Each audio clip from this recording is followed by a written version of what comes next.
Hey,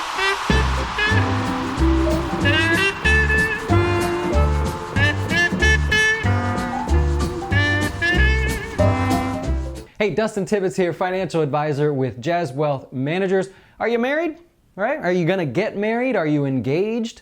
Or maybe you've been married for quite a while, such as myself. Well, today I want to give you 4 tips on how to save for retirement without fighting, right? All right, so at Jazz Wealth, what we do is we're trying to help the beginning investor. Those of you that are within 5 to 10 years of starting your retirement, or maybe you're just thinking about getting started, but no one else will take your calls.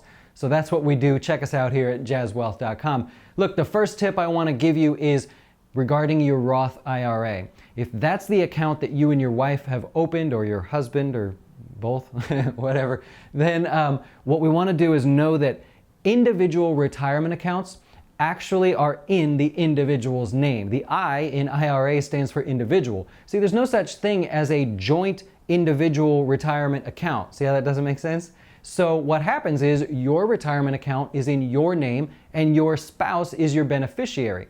Your spouse's IRA can be in their name and you will be the beneficiary. So that's as close to joint as we get. Now that's actually a benefit to you because each spouse or each person in the relationship can actually put the $5,500 for 2018 into that account, as well as so can your spouse. So in actuality, you're really able to save $11,000.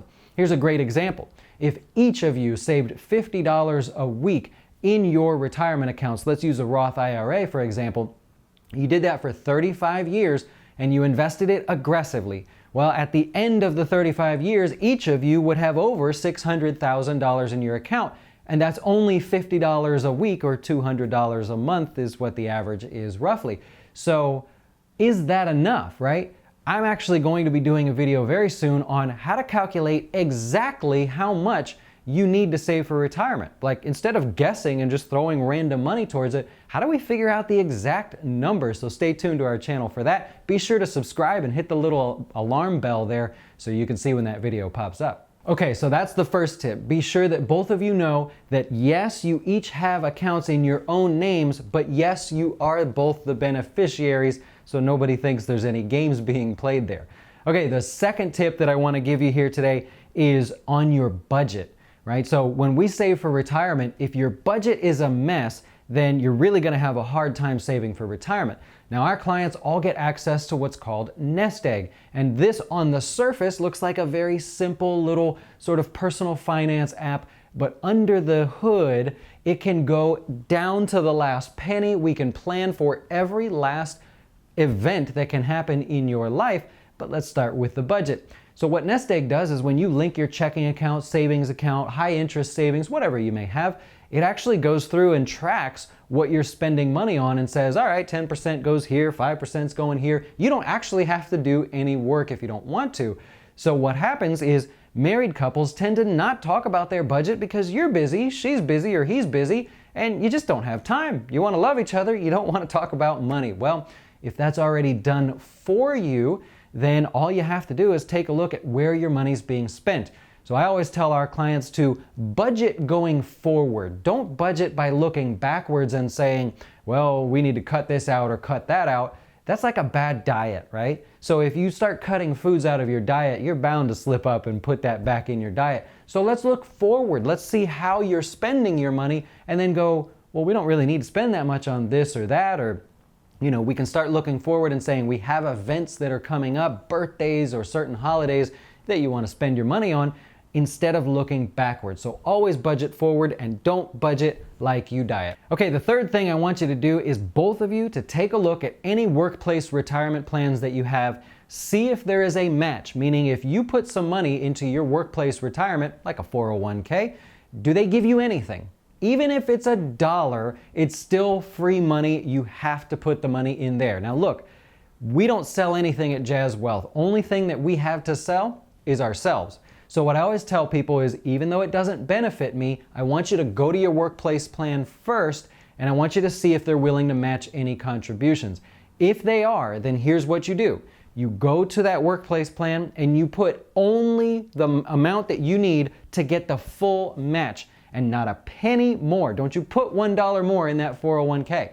Actually, I did a great video on how to organize your retirement accounts. Which one should you start with? If that one's not available or you don't like that, which one should you go to next? And again, we take the bias out of it. I have nothing to sell but myself. So our third tip is find out which one of you is getting free money and make sure you put enough into that plan to get the free money, but not a penny more. After that, you go to the Roth IRA. Be sure to check out that video that I did and you'll see exactly why we organize retirement accounts the way we do. Here's a bonus tip. If you are married or you're getting married and your spouse doesn't actually work, they are going to stay at home or they're building something on the side that they enjoy, or I don't know, they don't work, right? You can actually still open up an IRA in their name. It's called a spousal IRA.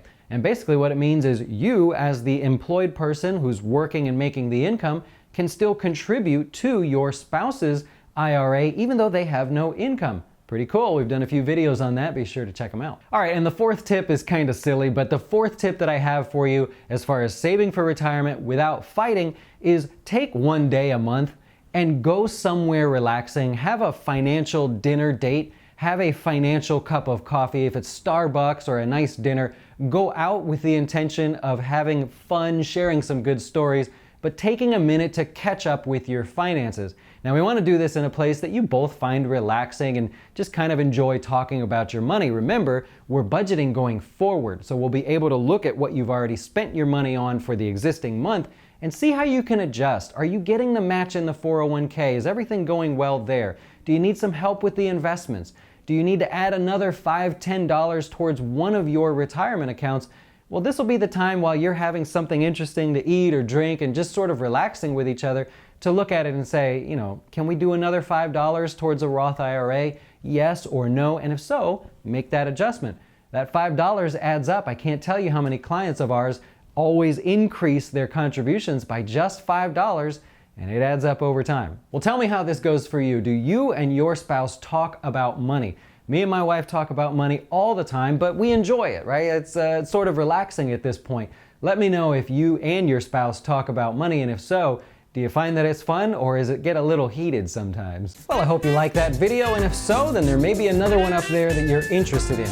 If you're thinking of opening or transferring a retirement account from somewhere else, click our logo over here and that'll take you to our website to get started, or you can then click Chat with Jazz, and I'll be happy to answer any questions you have. Thanks for watching, and I hope to talk to you soon.